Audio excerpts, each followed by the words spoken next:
A short crust pastry shell, a simple yet irresistible pastry cream, pine nuts and powdered sugar. You recognized it, didn't you? Grandma's custard pie is a genuine dessert whose taste will conquer everyone. What about baking it together?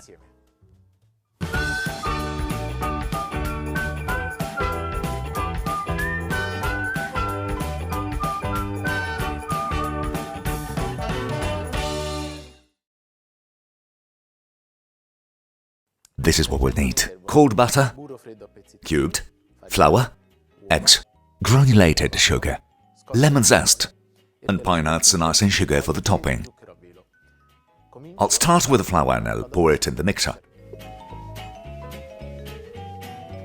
I'll add to the butter cubes and stir the mixer for a few moments to form a sandy mixture.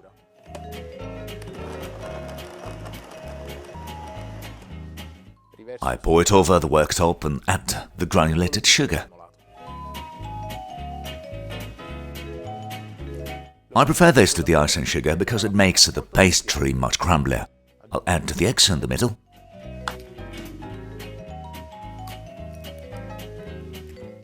And flavor with the grated lemon zest. You want to use an untreated one, but first I'll wash it and dry it.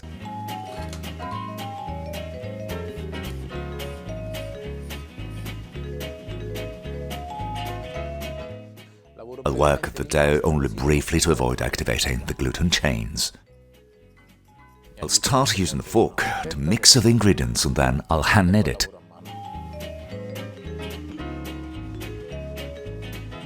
Here, the short crust pastry is ready. I'm going to wrap it in plastic and then leave it to rest in the fridge for an hour.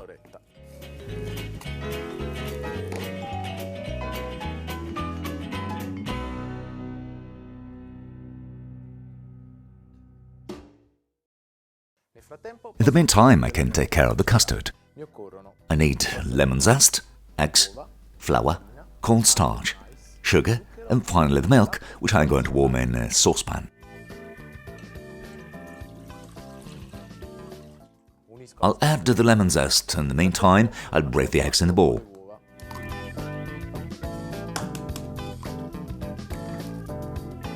I'll add the granulated sugar and whisk quickly.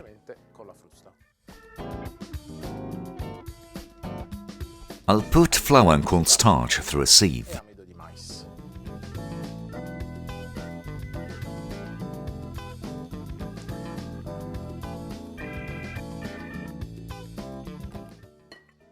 The milk is hot, I can remove the lemon zest. I'll pour some into the mixture to dilute it. Good, now I can pour it into the milk.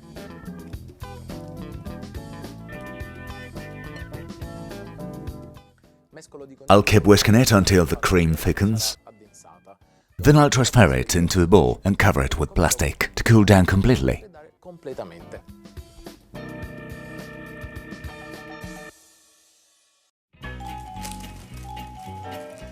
The cream is cooled, the short crust pastry is rested. Now is the best time to compose the cake. I have rolled the dough between two sheets of parchment paper of thickness of 2-3 millimeters. I place it in a 26 mold that I've already greased and floured.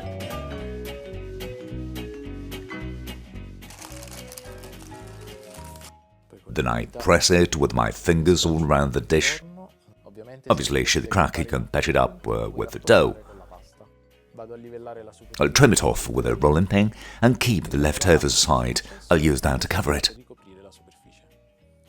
I'm going to pierce the base a little, and I can pour the custard, leveling it with a spatula.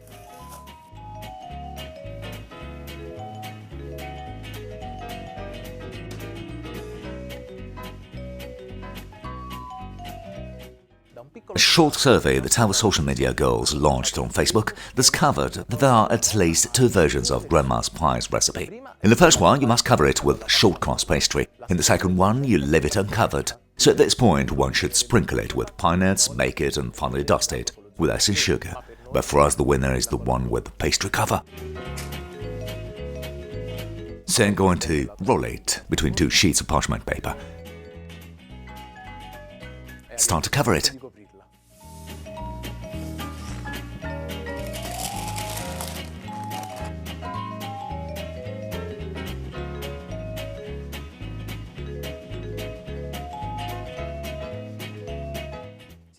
If you have some leftovers, just freeze them to be used next time. I'll prick the pastry again with a fork and sprinkle the pine nuts on the top. Our grandma's pie cooks in a preheated oven at 160 degrees for 50 minutes, but in the lower rack. Then I'll move it to the middle one and continue baking for another 10 minutes at 180 degrees.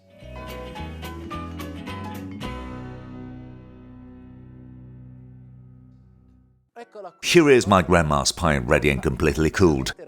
All that is missing is the final touch that will make it perfect. Some cake dusting with icing sugar. I'm adamant that simple things done well are always the best, aren't you? Did this recipe make you hungry? Cook it yourself, and then let me know.